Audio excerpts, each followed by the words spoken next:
All glories to the assembled devotees. All glories to the assembled devotees. All glories to Shri Shri Guru Gauranga. All glories to Srila Prabhupada. Hari Hari Bol. Govinda Das Kavirāja ki jai.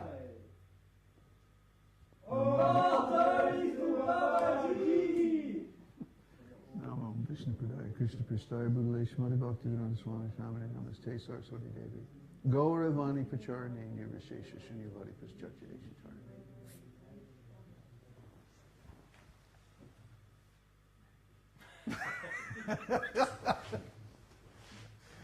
Oh boy. Whee. So, Hare Krishna everybody. Welcome to our hilarious attempt to sing Bengali bhajans.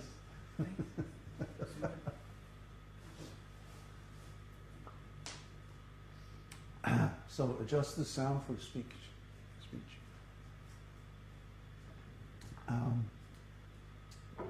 This is a very nice bhajan. Bhajan means worship. So when we do kirtan, we're chanting the holy name together. But when we do bhajan, it means a more thoughtful, artistic exploration of the nuances of the bhakti rasa. So this song, very nice song by Govinda Das Kavirāja. He's one of our predecessor acharyas in the lineage, Vaishnava lineage from Lord Chaitanya. And he says, Bhajahu re mana śrī-nanda-nandana abhaya-caraṇāravinda re. O mind, just worship the lotus feet of the son of Nanda, Sri Krishna, which make one fearless. Durlabha mānava-janama sat-saṅge, taroho bhava-sindhu re. Having obtained this rare human birth, cross over this ocean of worldly existence through the association of saintly persons. Śīta, ātapa, bāta, bariṣaṇa, dina, jāminī, jāgi re. Day and night I remain sleepless, suffering heat and cold, wind and rain. Biphale, sevinu, kṛpaṇa, durajana, chapala sukha labha lagi re. For a bit of flickering happiness I have vainly served wicked and miserly men. Dana, jovana, putra, parijana, te kiache paratiti re. What assurance of real happiness is there in all one's wealth, youth, sons, and relatives? Kamala dala jala jivana talamala, Bhajahū hari pada niti re. This life totters like a drop of water on a lotus petal. Therefore you should always worship the lotus feet of Sri Hari. Shravana kirtana smarana bandana pada sevinu dasyare.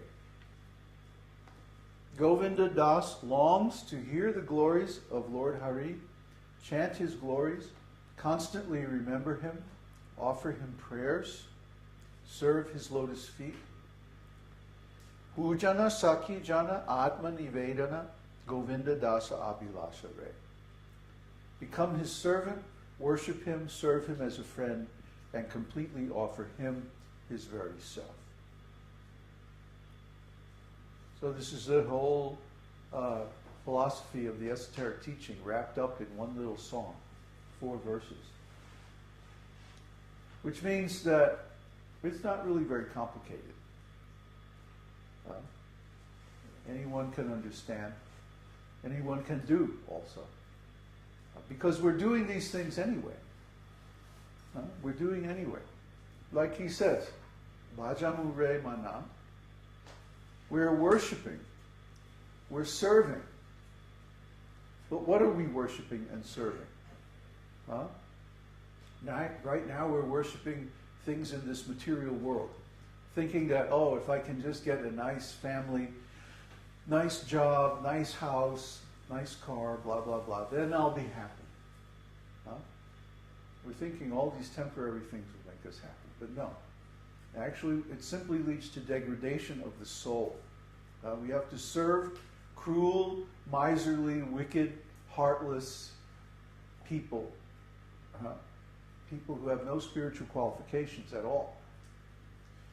So that's the way to a hellish condition of life. We all know this. That's why we're here. Why are we here? To associate with saintly persons. Sat-saṅge. Sat-saṅge means that we don't hang out with people who are interested in sense enjoyment, but we enjoy the association of sadhus. Sadhu means expert. Sadhu also means one who cuts. So what does a sadhu cut? He cuts off our desire for material enjoyment. Because we see that this urge or desire for material enjoyment and its pursuit are simply leading us into a hellish condition of life. We see that by the vision of the scriptures. It's very hard to see on your own. Practically speaking, you can't see because the acts and their results are separated in time. So for the ordinary conditioned soul, it's very difficult to establish a cause and effect correlation. But the scriptures give us the vision that as soon as we cultivate this sense enjoyment, then life becomes unbearable. We were talking about this last night in Dāsa. As soon as we cultivate desire for something outside of ourselves, the external energy, then it's like we separate ourselves. We separate ourselves into two parts. One part is the real self, the real consciousness. And then the other part is this false image that we project, this desire that we project on the material energy. And we think, oh, if I can just get my material desires, then I'll be happy. But even if we get what we desire, we're still not happy. Because we have not healed this split within ourselves. We haven't come back to our real self. Our real self is servant of Krishna. Not a forcible servant, but a voluntary servant. See, what is voluntary servant? That means love. When we love someone, we voluntarily serve them. Like we see this all the time with mothers and their children.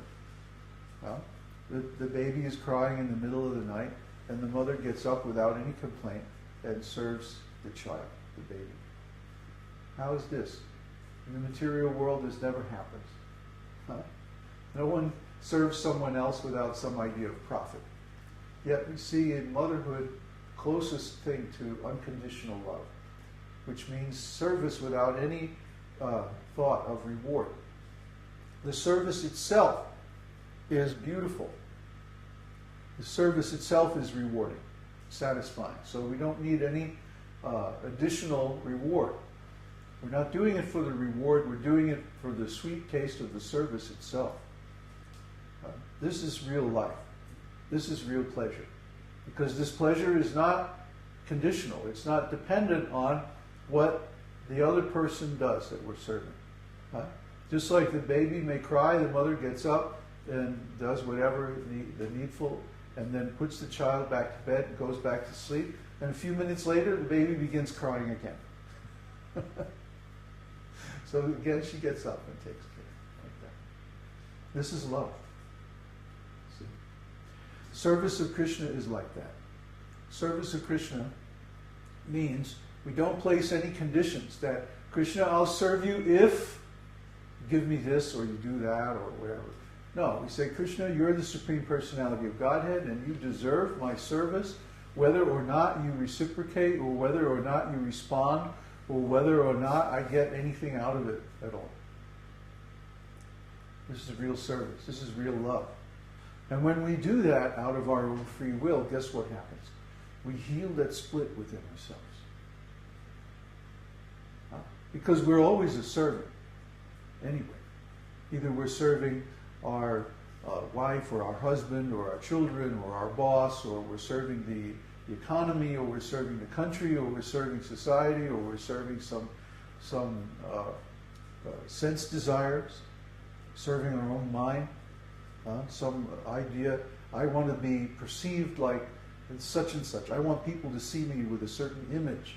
And so we go to so much nonsense activities just to project a certain image. There's a whole company called Sharper Image. And what do? They sell these little doodads and trinkets and gadgets and whatchamacallits to improve your image. What? So people spend hundreds of dollars on this nonsense just to have, a lamp that's like cool looking instead of an ordinary lamp. The ordinary lamp gives light just the same.